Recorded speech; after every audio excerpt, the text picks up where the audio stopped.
Et donc, du coup, le Human Design, quand je l'ai découvert, ça a été une révélation de comprendre déjà qu'on n'est pas tous faits pareil.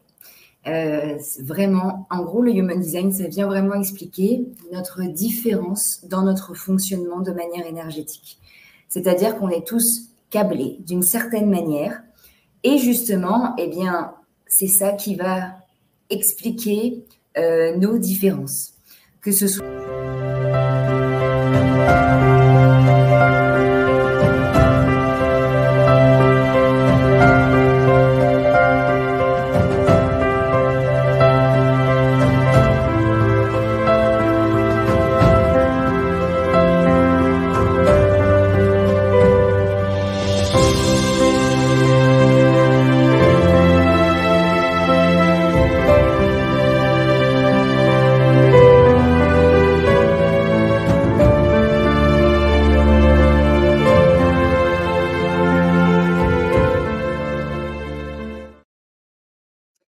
Et bonjour à tous et à toutes. Merci d'être sur cette chaîne pour donc un nouvel épisode donc des thérapies du bien-être.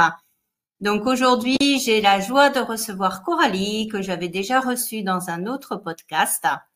Voilà, nous allons pouvoir échanger autour donc de l'Human Design. Elle va nous expliquer ce que c'est, comment elle l'a appris et quels sont ses bienfaits. Voilà, je l'accueille tout de suite. Hello. Hello. Ravie de te retrouver sur cette chaîne pour ce nouvel échange. Plein de choses ont avancé depuis. Oui, on s'était rencontrés, enfin, on avait fait un premier échange sur un podcast à toi, voilà, sur les fleurs messagères. Et ensuite, je t'avais accueilli pour mon tout premier podcast, ma toute première interview. Donc, c'était il y a à peu près 2 mois, à peu près. Un petit peu plus, peut-être même, je ne me rappelle plus. Mais donc, aujourd'hui, j'aimerais que tu vas nous parler de toi, de ton parcours, voilà, et puis de l'Human Design, parce que c'est maintenant ta spécialité. J'espère que vous êtes prêts parce que quand je commence, je m'arrête pas. On ne l'arrête plus. C'est un sujet tellement passionnant. Je m'appelle Coralie et je suis désormais maintenant analyste en Human Design. C'est un outil de connaissance de soi qui, je trouve, pour ma part, est complètement incroyable. Bon, vous parlez à une convaincue, donc ça a vraiment transformé ma vie. Cet outil. J'ai fait une perte de sens il y a à peu près 3 ans. J'étais monitrice d'équitation, je donnais des cours de sport aussi à domicile aux femmes et j'avais aussi un hôtel avec mon mari en bord de plage. Et en fait, il y a un moment où tout ça ne résonnait plus avec moi. Bref, de là est arrivé un gros travail d'introspection sur moi-même pour comprendre qu'est-ce qui se passait et le hasard ou pas, parce que pour moi le hasard n'existe pas, le Human Design est apparu sur ma route justement quand j'ai commencé à faire tout ce travail d'introspection. Et il faut savoir en fait que j'ai toujours été, longtemps en tout cas, en désamour de moi. Je ne me comprenais pas, je ne m'aimais pas, je voyais qu'il y avait plein d'aspects de moi où je fonctionnais différemment que les autres et je pensais que c'était une faiblesse de ne peut-être pas être comme tout le monde, etc. Excusez-moi. Mais je t'en prie. Bon. Et donc, du coup, le Human Design, quand je l'ai découvert, ça a été une révélation de comprendre déjà qu'on n'est pas tous faits pareil. Vraiment, en gros, le Human Design, ça vient vraiment expliquer notre différence dans notre fonctionnement de manière énergétique. C'est-à-dire qu'on est tous câblés d'une certaine manière. Et justement, c'est ça qui va expliquer nos différences, que ce soit dans nos forces, dans nos zones de sensibilité, dans nos vulnérabilités, dans nos comportements, etc., etc. Et ce sujet-là, en fait, je suis revenue de par moi-même sur le Human Design plusieurs fois. Et il y a un moment, je me suis dit, non, mais c'est pas possible, en fait. Ça t'attire tellement et tu es tellement absorbé par ça. qui maintenant va peut-être passer à l'action et on va vraiment aller voir en profondeur. Et du coup, maintenant, j'accompagne des femmes, mais aussi leurs enfants, à mieux se comprendre, mieux se connaître, pour justement gagner en sérénité et en épanouissement dans leur vie au quotidien. Que ce soit autant du côté personnel, mais aussi du côté du coup professionnel. Donc voilà, en tout cas, une petite introduction finalement. De ce qu'est l'human design, voilà. Et toi, donc, ça t'a apparu comme ça, mais alors tu avais fait d'autres pratiques à côté, ou tu avais déjà pratiqué autre chose, ou t'es parti là-dessus et t'as foncé là-dessus ou pas? Non, non, avant j'ai découvert la pleine conscience. En fait, j'ai découvert vraiment beaucoup, beaucoup de sujets. Et si tu veux, vraiment, le human design, je me suis spécialisée dedans parce qu'en fait, pour moi, je veux que ce soit ma base pour ensuite faire un accompagnement multidimensionnel, entre guillemets, sur plein de sujets justement en lien avec l'épanouissement, la sérénité et le bien-être. Justement, c'est assez rigolo parce qu'en fait, il existe plusieurs types en human design et le type dont je fais partie, justement, nous sommes des personnes multi-passionnées, multi-intérêts, multi-facettes, entre guillemets. Et pour la petite anecdote, je me suis longtemps jugée de me dire mais qu'est-ce que les autres vont penser de moi parce que je fais du cheval, je fais du sport, j'ai un hôtel. Et puis même avant, j'avais toujours plein de centres d'intérêt différents. J'étais pas spécialiste dans un truc, comme je pouvais voir plein de monde justement être spécialisé. Et moi, je me disais, ben moi, je peux pas. Il y a un moment, ça me saoule en fait. Et puis, j'ai envie d'explorer.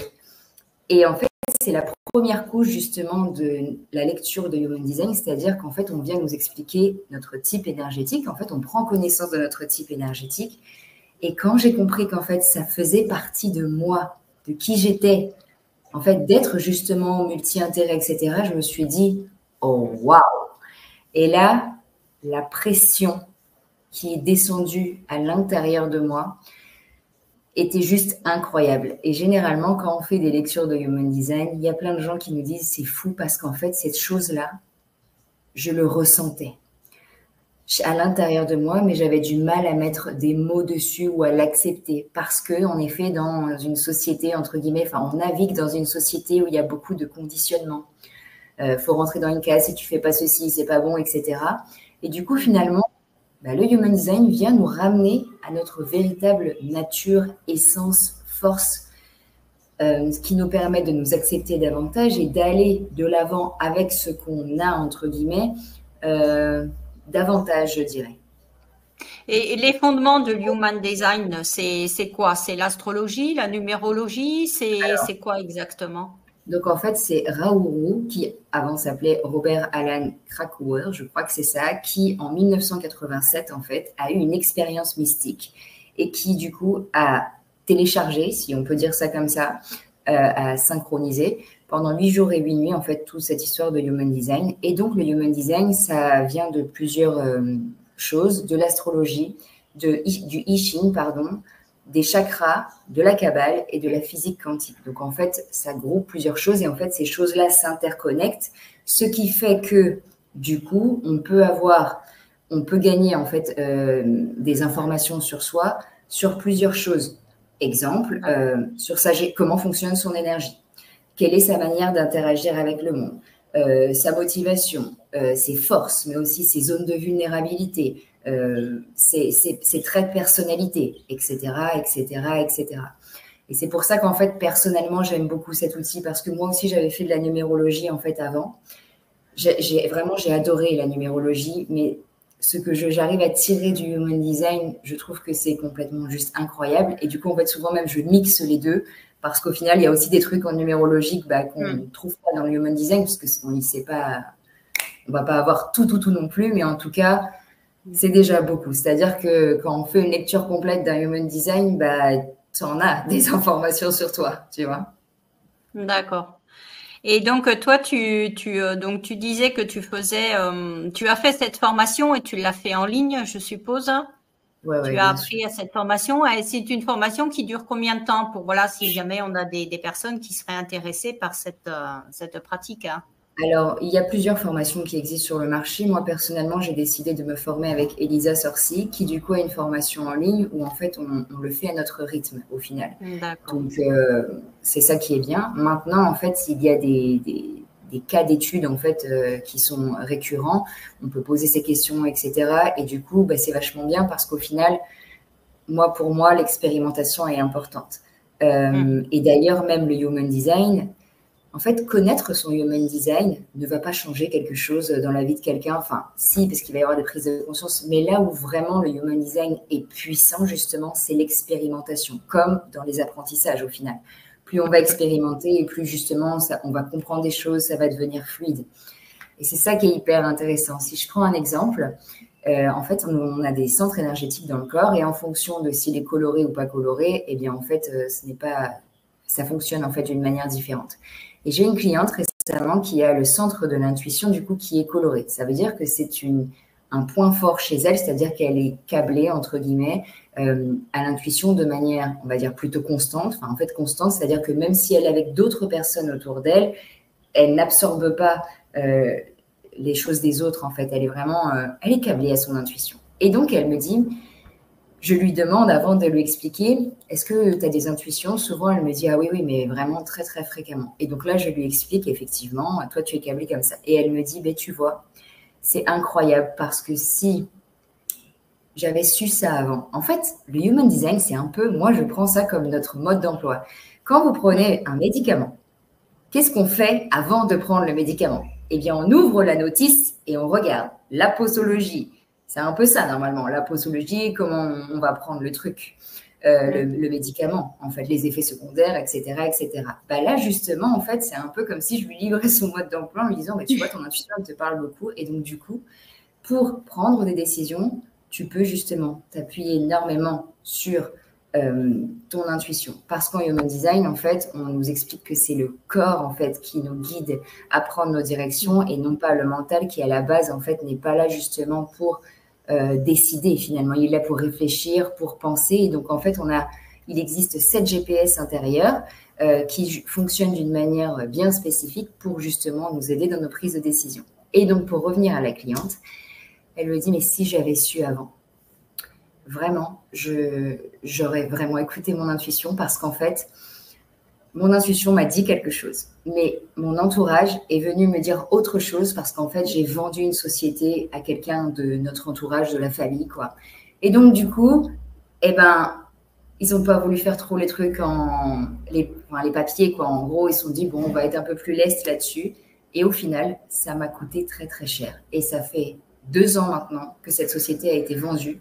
Mais j'en paye encore les pots cassés parce que justement, bah, je n'ai pas fait tout en bonne et due forme. Et si seulement j'avais écouté ce que moi je voulais, je suis sûre que je n'en serais pas là aujourd'hui. Alors après, on ne peut pas faire machine arrière, mais c'est hyper intéressant finalement sur plein de points. Intuition, émotion aussi. Il y a beaucoup de mamans qui viennent justement pour venir comprendre aussi comment fonctionnent leurs enfants au niveau émotionnel, parce que les émotions font partie de notre vie intégrante. Et souvent, on ne comprend pas pourquoi il y a des personnes qui vont exploser, elles vont garder tout pour elles, puis du jour au lendemain, elles explosent.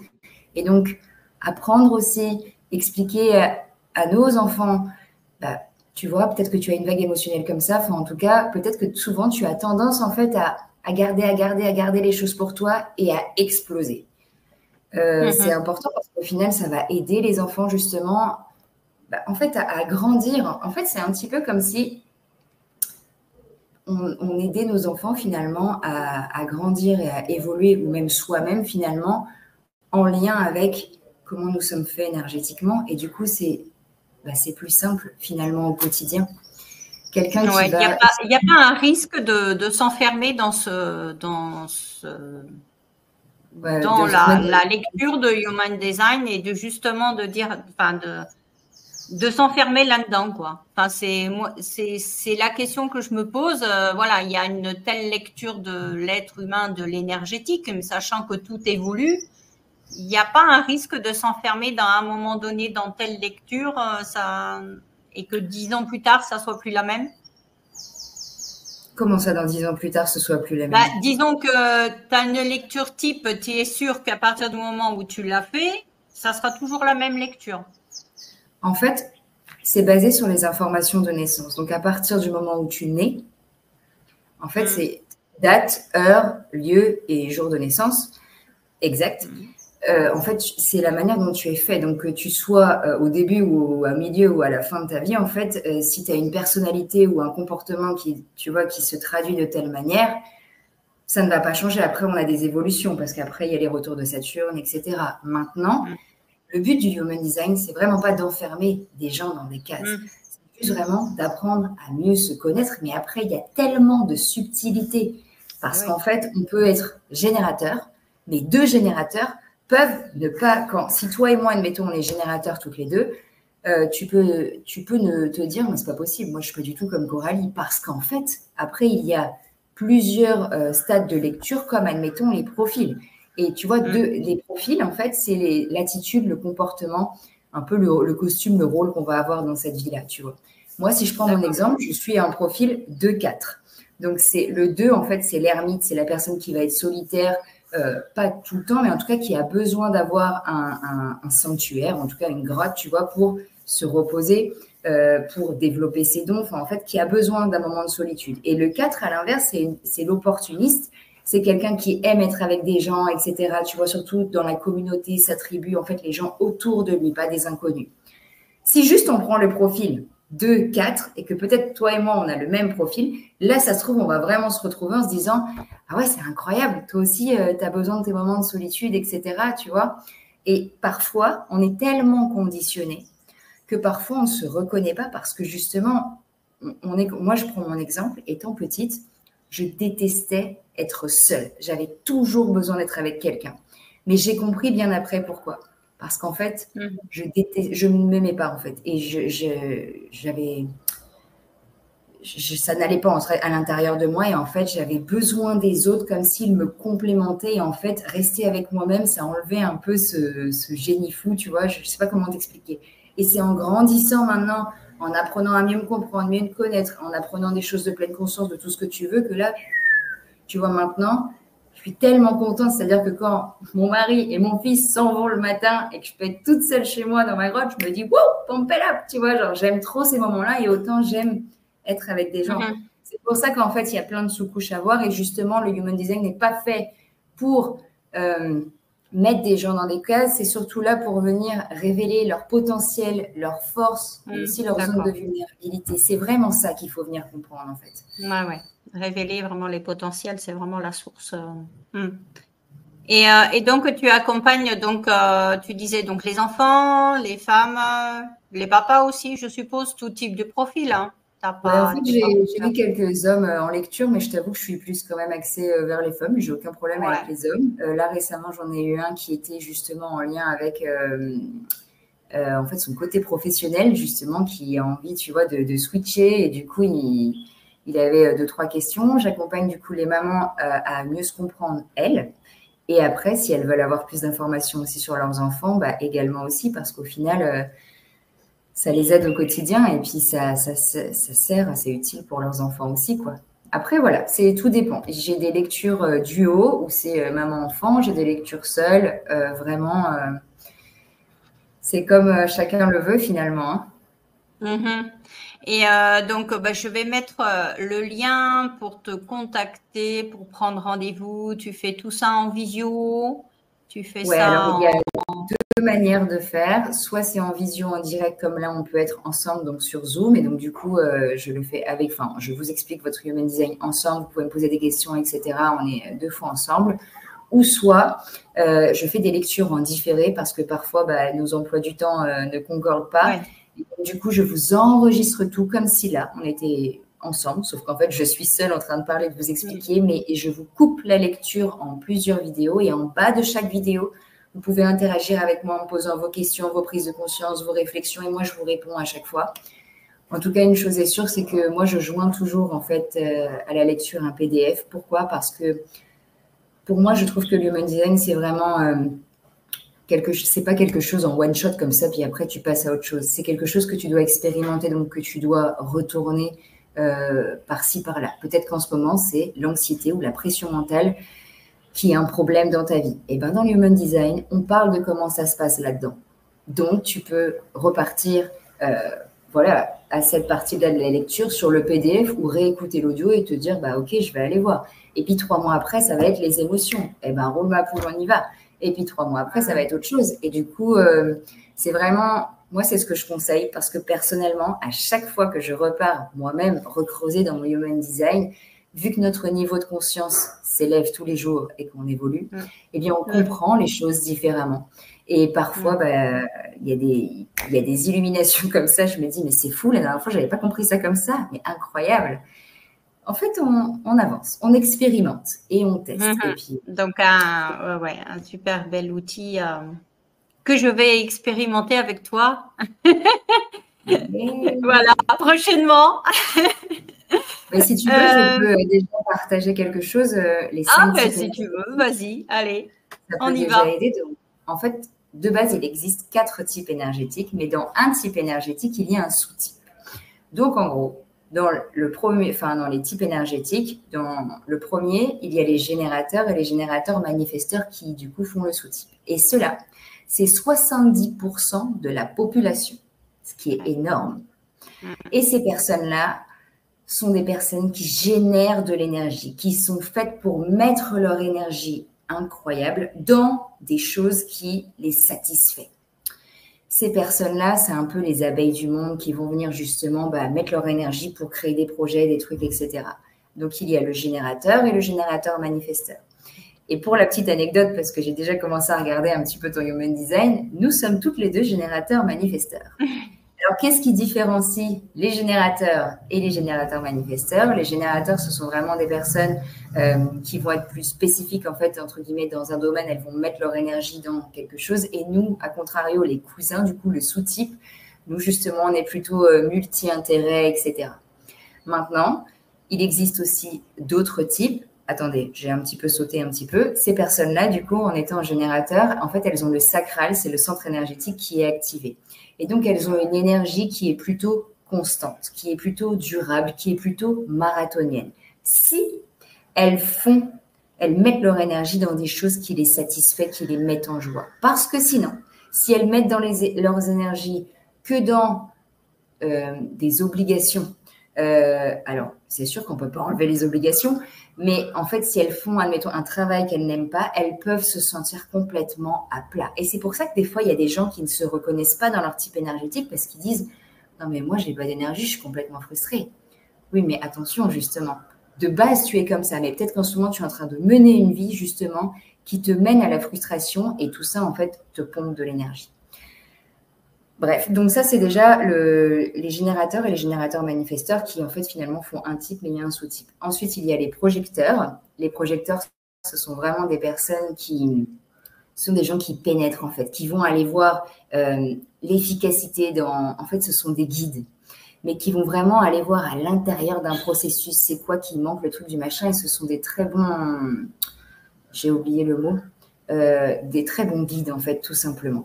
Et ces personnes-là ont du coup une énergie qui est pulsative, c'est-à-dire que plutôt que d'avoir, comme les générateurs manifesteurs, une énergie qui est plutôt constante, eux, ces personnes-là, elles ont plutôt une énergie pulsative. Et du coup, c'est hyper important juste de comprendre même ça. Pourquoi? Parce qu'en fait, c'est OK pour un projecteur de parfois avoir des moments, comme les générateurs manifesteurs, parce qu'on n'est pas des robots, mais en fait, d'avoir des moments où elles sentent qu'elles sont moins pompées up, en fait, sur 365 jours. Et alors, attendez, il y a les projecteurs, il y a aussi les manifesteurs et les réflecteurs. Les manifesteurs ont eux aussi une énergie qui est pulsative, d'accord? Et ces personnes-là, par contre, sont faites pour initier des projets, pour initier les choses. Et d'ailleurs, Ra-Uru, qui du coup, en fait, a téléchargé toute cette histoire de Human Design, est manifesteur.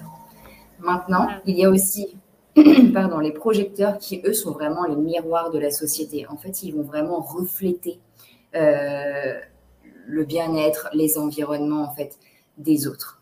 Et ce qui est hyper intéressant, c'est qu'au final, on peut voir au final qu'il y en a qui sont faits pour initier, il y en a qui sont faits pour guider, il y en a qui sont faits pour refléter, il y en a qui sont faits pour faire plusieurs choses en même temps, d'autres, etc., etc. Et en fait, ce qui est beau dans le Human Design, et ce que moi, en tout cas, me transcende tous les jours, c'est de me dire, OK, mais en fait, on est tous complémentaires, mais complètement complémentaires. Oui. Et c'est ça qui est juste incroyable, c'est que bien souvent, on peut juger de ne pas avoir telle ou telle force, mais en fait, c'est pas grave, parce qu'au final, tu en as d'autres, et ce que tu n'as pas toi, ben, quelqu'un va venir te l'apporter, mais par contre, ce que toi, tu as comme autre force, tu vas venir l'apporter aux autres. Et c'est ça qui est complètement juste incroyable. Pareil, par rapport à cette histoire d'énergie qui est pulsative, en fait, et plutôt constante, il y a des gens qui vont te dire, mais moi, admettons, je suis projecteur, mais je ne me reconnais pas du tout là-dedans. Parce qu'en fait, ça, c'était juste la première couche de lecture. En fait, il faut aller creuser dans plein de choses et justement, ça nous donne énormément. Moi, mon fils est projecteur et je peux te dire qu'il est tout sauf, tu vois, en fait, c'est pas des gens qui n'ont pas d'énergie. C'est juste que parfois, oui, ils vont peut-être faire une journée, c'est-à-dire ils vont être, je sais pas, pendant 10 jours à fond sur un projet et tout, puis après, ils ont besoin, tu vois, de leur moment et c'est OK. Mais par contre, pendant 10 jours, si tu vois l'énergie qu'ils développent, des fois, moi-même, je me dis, mais t'es pas fatigué? C'est assez incroyable. Et la dernière fois, je voyais qu'il luttait parce qu'en fait, on capte les énergies des autres. Et souvent, quand on a un générateur ou un générateur à côté de soi et on fait partie en fait d'un type non énergétique, parfois on peut pomper du coup l'énergie des autres et se dire waouh, je suis capable et tout. Et là, en fait, donc on était ensemble dans la pièce et je lui dis, je vois bien que tu es fatigué là, tu veux pas te reposer un petit peu? Mais en fait, il avait tellement envie de tenir en fait, tout simplement, il luttait. Et en fait, juste de lui dire, tu sais, si ton corps est fatigué, tu as le droit de te reposer. C'est OK. Tu n'es pas obligé d'être à fond comme tout le monde. Et là, en fait, il s'est apaisé et boum, il est tombé sur le canapé et je me suis dit, oh waouh. Et maintenant, en fait, souvent, je lui dis ça. Je lui dis, tu sais, si ton corps est fatigué, tu as le droit de te reposer. Et c'est incroyable parce qu'à chaque fois, mais 3 fois sur 5, il va se coucher. Parce qu'en fait, il en a besoin. En fait, il va venir se recharger. Et pareil, ces personnes-là, les personnes qui sont du coup non énergétiques, donc les projecteurs, réflecteurs et manifesteurs, ce sont des personnes pour qui c'est conseillé le soir, avant d'aller se coucher, de se créer en fait un petit sas de décompression. Pourquoi? Parce qu'en fait, dans la journée, elles peuvent capter les énergies des centres moteurs des autres, en fait, et parfois se sentir pomper là, machin et tout, mais en fait, de se retrouver avec ses propres énergies, de faire retomber la pression, etc., va leur permettre de s'endormir plus facilement, va leur permettre de mieux dormir, etc. Il y a plein de petits tips comme ça. La dernière fois, j'avais une cliente qui était projecteur. Donc, elle fait partie d'un type non énergétique. Et son mari est générateur, donc il fait partie d'un type énergétique. En gros, les types énergétiques, c'est comme si au niveau du sacral, juste au niveau des ovaires, quoi, c'est comme si en fait son mari avait un moteur en fait qui était branché sur l'énergie. En gros, j'extrapole, enfin j'image au maximum. Et en fait, quand il dort, c'est comme si son mari, en pleine nuit, de manière inconsciente, en fait, son moteur continue de vibrer et à envoyer des fréquences et des ondes. Et elle me dit, mais tu sais que moi en fait, je dors hyper mal. Mais vraiment, toute la nuit, je bouge, je tourne. Et je lui dis, est-ce que tu dors avec quelqu'un? Elle me dit, bah oui, avec mon mari. Et je lui dis, ok. Et je lui dis, est-ce que tu as déjà essayé de dormir seule? Elle me dit, non, je t'avoue, jamais. Je dis, bah écoute, teste, parce qu'en fait, c'est recommandé justement pour les personnes non énergétiques de parfois aussi, si elles peuvent et si elles veulent, c'est pas obligé, hein, de dormir parfois seule, parce qu'en fait, vu qu'elles captent les fréquences en fait des autres, parfois, en fait, ça peut venir, tu vois, dans le sommeil les perturber. Et donc, du coup, elle a testé. Et alors, la première fois, elle s'en est pas rendue compte tout de suite parce qu'en fait, c'est en testant, en expérimentant. Puis après, elle m'a dit, mais effectivement, tu as raison. En fait, maintenant, je me rends compte que c'est vrai que des fois, même quand je fais une sieste, tu vois, je préfère être seule plutôt qu'avec mon enfant qui est à côté, qui est lui aussi énergétique. En fait, elle a testé. Et puis, du coup, elle me dit, mais en fait, tu as raison, je me suis vraiment ressourcée pendant cette nuit-là. Ça ne veut pas dire qu'il faut toujours dormir seule, on est d'accord, mais voilà, il y a des petits tips parce que ne l'oublions pas, le sommeil fait partie intégrante de notre épanouissement, quoi. Et pareil pour les personnes qui sont générateurs et qui du coup sont branchées en fait entre guillemets à la prise, on va dire entre guillemets de générer en fait de l'énergie. Pour ces personnes-là, si elles n'ont pas épuisé leur énergie qu'elles ont dans leur batterie entre guillemets, elles vont avoir du mal à s'endormir et elles vont avoir du mal à avoir un sommeil de qualité pour aller en profond, dans un sommeil profond. Et donc, du coup, c'est recommandé en fait pour ces personnes d'utiliser leur énergie, que ce soit physiquement, mais aussi dans ce qu'elles aiment, parce que c'est pas des personnes qui sont faites pour rester assises toute la journée sur le canapé. Après, elles vont te dire, oui, je fais des insomnies, j'arrive pas à m'endormir, etc. Ouais, mais le moteur, en fait, il n'a pas été vidé, entre guillemets, tu vois ce que c'est clair. Donc voilà, au final, ça peut vraiment apporter… Ouais, donc tu as des bons retours et tu as des personnes qui ont même carrément changé peut-être leurs habitudes de vie par rapport à ce qu'ils ont appris avec toi, enfin qu'ils ont appris sur eux. Tu as quelques exemples que vraiment flagrants Ah ouais. Alors là, j'ai un exemple incroyable, c'est ma maman. Je lui ai fait sa lecture de Human Design. Et donc, en fait, on a 9 centres énergétiques et celui qui est en bas, c'est le centre de la racine qui est en lien, en fait, avec la pression, le stress et l'adrénaline. Et pour la connaître avant le Human Design, ma maman, c'est quelqu'un qui… tout de suite, quoi. Et tu lui dis un truc, elle perd ses moyens. Et je lui dis, alors voilà comment, par rapport au stress, à l'adrénaline et tout, tu es quelqu'un qui a ce centre qui est blanc, ce qui veut dire que tu as tendance à absorber et à amplifier le stress des autres et à parfois, si tu n'as pas des outils, en fait, à mal gérer, entre guillemets, tout ça. C'est-à-dire que les deadlines de dernière minute, les trucs, c'est vrai qu'elle perd ses moyens. Et elle me dit, c'est totalement moi, ça. Et elle me dit, tu sais quoi, Coralie, à chaque fois que je dois partir en vacances, quand je dois faire mes valises, non, mais c'est l'enfer. Elle me dit, je déteste ça. Parce que le problème, c'est qu'en fait, je me perds en fait dans tout ce que je dois faire. Alors pourtant, je me dis calmos, reste zen et tout, mais je n'y arrive pas. Et donc, je lui ai dit, tu sais quoi, plutôt que d'avoir un gros objectif à faire en une fois et de te mettre la pression, tu vois, d'avoir ce stress et tout, pourquoi pas juste fractionner cet objectif en plusieurs fois. Tu sais que tu pars vendredi prochain. Lundi, tu sors les valises et tu fais j'en sais rien. Mardi, tu fais autre chose, toujours en lien avec le départ en vacances. Et elle est partie en vacances il y a 2 mois. Et donc, elle a testé ça, puis après, même sans me dire, en fait, moi, je lui avais dit ça pendant la lecture, tu vois, il y a peut-être 5 mois. Et elle m'envoie un voice, elle me dit, Coralie, c'est incroyable, j'adore faire mes valises, c'est trop bien maintenant. Elle me dit, j'ai rien oublié, c'était beaucoup plus agréable. Elle me dit, mais t'as raison, en fait, c'est vrai que les deadlines, et elle me dit, je me suis rendu compte même que quand ton petit frère me dit, allez, maman, on y va en truc, en machin, elle me dit, mais en fait, à chaque fois, j'oublie un truc puisque j'en perds mes moyens. Je dis, alors maintenant, il y a des outils qui peuvent t'aider. Mais elle me dit, c'est vrai, tu as raison qu'en fait, des fois, je suis là où elle dit, et même parfois, je me rends compte que quand j'arrive au travail, il y a des gens qui sont dans le bureau, tu vois, et chacun, en fait, vibre quelque chose. Et si on va être en réunion, qu'il y a un sujet un peu intense ou quoi, mais des fois, je sors de là, je me sens pas bien et tout, mais en fait, parce qu'on a parlé, tu vois, d'un sujet qui pouvait être, tu vois, en lien avec peut-être quelque chose de stressant par rapport à un business plan ou quoi. Et elle me dit, mais des fois, j'absorbe les choses des autres, mais c'est complètement incroyable. Et maintenant, en fait, j'arrive à faire de plus en plus, ça ne veut pas dire qu'elle fait, tu vois, mais de plus en plus, elle dit, j'arrive à faire la part des choses. Parfois, en fait, quand je ressens que j'ai peut-être aussi absorbé ou reçu des choses qui peut-être ne m'appartiennent pas, parce qu'au final, je suis arrivée dans cette pièce avant, ça allait bien. Et bien maintenant, justement, j'essaye de me retrouver seule avec mes propres énergies, je vais aller dépenser ça, extérioriser ça, je vais conscientiser que, attends, est-ce que ça t'appartient, là, ce stress-là, cette pression-là, ou est-ce que tu as encore capté ça des autres, tu vois? Mais c'est des petits outils comme ça, tu vois. Elle met la musique à fond et puis elle danse pour se libérer, tu vois, de tout ça. Bon, c'est des outils qui, en tout cas, pour elle, ont vraiment, vraiment fait la différence. J'en ai plein des outils encore, des anecdotes. J'ai une copine qui, pareil, a tendance à absorber justement les pensées des autres et les émotions des autres. Et en fait, souvent, elle me disait, je suis trop hypersensible. Et en fait, elle se jugeait par rapport à ça. Mais au-delà de se juger, c'est qu'en fait, elle le vivait mal. Parce que elle en faisait même de l'anxiété et tout le tralala. Et de lui avoir expliqué son fonctionnement juste du centre de la tête et de son centre des émotions qui est blanc et qui, du coup, a tendance à absorber, à amplifier les émotions des autres, qui en plus des siennes, etc., même les pensées et tout. Elle me dit, mais purée, ça, c'est fou. Mais maintenant, c'est tellement plus agréable parce qu'en fait, pareil, je me dis, OK, attends, je vais faire la part des choses.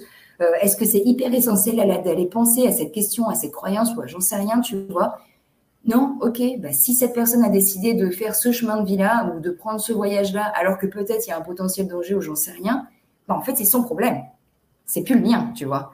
Et avant, elle gardait tout pour elle. Et là, tu vois, rien que ça, elle n'avait pas été plus loin. C'est juste une amie à moi, tu vois, que on avait échangé sur Human Design, elle m'avait dit non mais ça déjà, bah, ça a tout changé au final parce que dans son quotidien, tu t'imagines que si tous les jours, tu es en train de, tu vois, d'être en anxiété et d'absorber tout et de prendre tout pour toi, plus tout ce que tu as toi à l'intérieur, bah alors là, ça fait beaucoup, tu vois. Mais malheureusement, on nous apprend pas ça à l'école. Et c'est comme la pleine conscience, c'est comme tout, enfin, tu vois. Moi, je ne comprends pas, mais maintenant, je me dis, mais c'est pas possible, ça devrait être enseigné partout.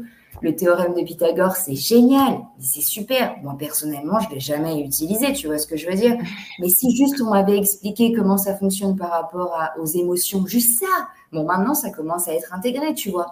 Mais déjà, qu'est-ce que les émotions, comment ça fonctionne, comment ça peut fonctionner chez les différentes personnes, etc. Bah déjà, oui, après, bon, entre ce qu'on connaissait il y a 10, 15 ans, 20 ans et ce qu'on se connaît maintenant, c'est déjà complètement différent. Donc, c'est pour ça que je te dis, on là, peut tu vois, mon pas, fils est en voilà, que CP et je ça vois, se tu met vois, en ils ont fait. route. Bien Ouais, sûr, là, tu vois, en maternelle, ils ont fait le livre des émotions, etc. Et c'était super. ouais, Franchement, c'était génial. Et de toute façon, ça va avancer. Et peut-être qu'un jour, tu vois, la mm, connaissance de soi, entre guillemets, parce que parfois, moi, quand je dis Human Design, c'est un outil de connaissance de soi, les gens me disent, non, mais attends, mais moi, je me connais, tu vois, parce qu'on pense tous se connaître, effectivement. Et au final, quand tu commences à creuser un peu là-dedans, tu te dis, ah ouais, peut-être pas, en fait. Enfin, peut-être pas autant que je le pensais, tu vois. En fait, c'est juste, je vais venir conscientiser des choses sur moi qui vont m'aider. mm. Voilà. Ouais, ouais, C'est ouais. tout simplement ça. Bon, bah écoute, je te remercie. Je vais remettre le lien pour pouvoir donc prendre rendez-vous avec toi. Donc j'ai mis le lien d'Instagram parce que je pense que c'est là que c'est plus facile aux personnes pour te contacter.